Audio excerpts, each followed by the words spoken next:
मंगलम भगवान वीरो मंगलम गौतमो गणे मंगलम कुंद कुंदाद्यो जैन धर्मोस्तु मंगलम।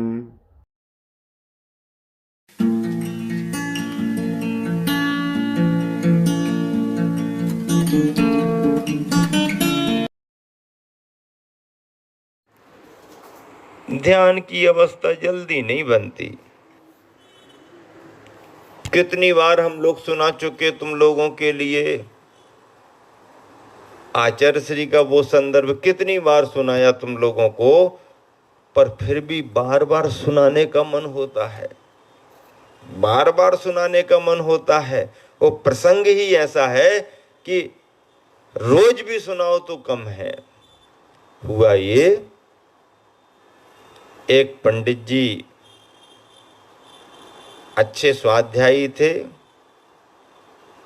आचार्य श्री के पास पहुंच गए।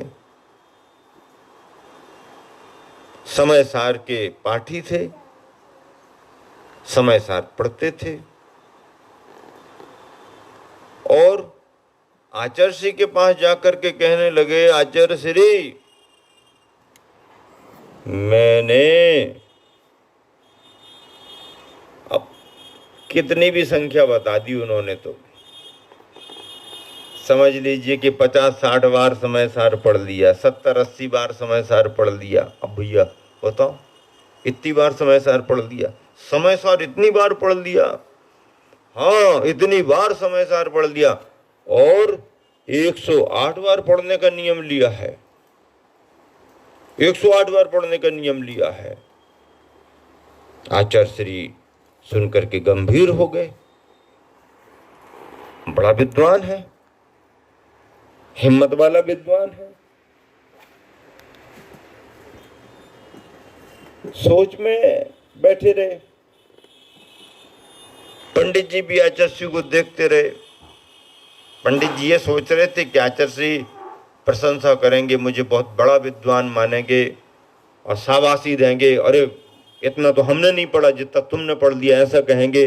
अरे बताओ, इतनी बार तो हमने भी समय सार नहीं पढ़ा जितनी बार तुमने पढ़ लिया, ऐसा कुछ कहेंगे। आचार्य श्री ने तो कहा ही नहीं, चेहरे की तरफ देखता रहा पंडित।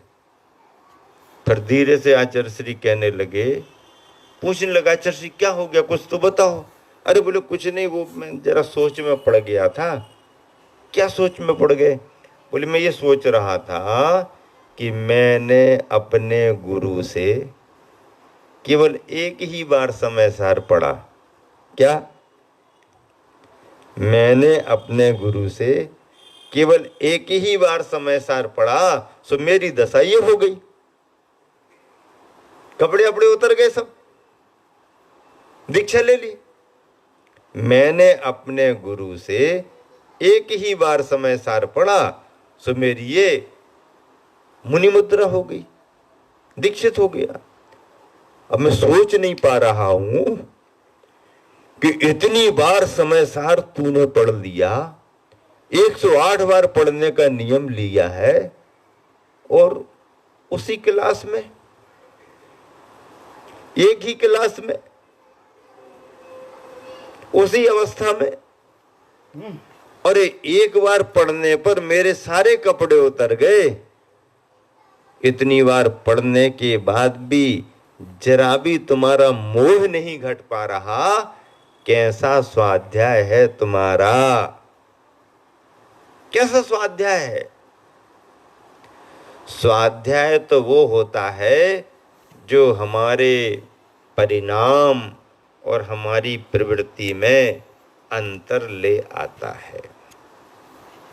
स्वाध्याय का मतलब है परिणामों में अंतर आना चाहिए। स्वाध्याय का मतलब है हमारी प्रवृत्ति में अंतर आना चाहिए। उसी को तो स्वाध्याय मानेंगे, अन्यथा क्या है? कर्म का 6 उपसम है, ज्ञानावरणी कर्म का 6 उपसम है, पढ़ते रहो पढ़ते रहो पढ़ते रहो। अरे उस पढ़ने का सार भी तो कुछ पकड़ में आना चाहिए। संयम के क्षेत्र में किसी न किसी रूप में तो आगे बढ़ना चाहिए। वो स्वाध्याय किस काम का जो स्वाध्याय करने वाले को व्रती और संयमी ना बना पाए। अरे बड़े रूप में व्रती और संयमी ना बना पाए तो ना बना पाए, कम से कम सदाचारी, कुलाचारी, श्रावक का धर्म तो पालना शुरू कर दे, सदगृहस्थ तो बनना शुरू कर दे, और फिर व्रती बने, बहुत अच्छी बात है। महाव्रती बने और ही अच्छी बात है। अब स्वाध्याय पर स्वाध्याय, स्वाध्याय पर स्वाध्याय, शिविर पर शिविर, शिविर पर शिविर, और वही अपने कुछ नहीं, संयम नहीं, व्रतीपना नहीं, तो फिर मतलब क्या स्वाध्याय का। आचार्य श्री का यह संदर्भ जब भी मैं स्मरण में लाता हूँ, मुझे लगता है कि आचार्य श्री तो कितने अंतरंग के भावों से अपने गुरु से पढ़े, जरा सा पढ़ा, जरा से समय में पढ़ा, और अपने जीवन में कितना परिवर्तन कर लिया।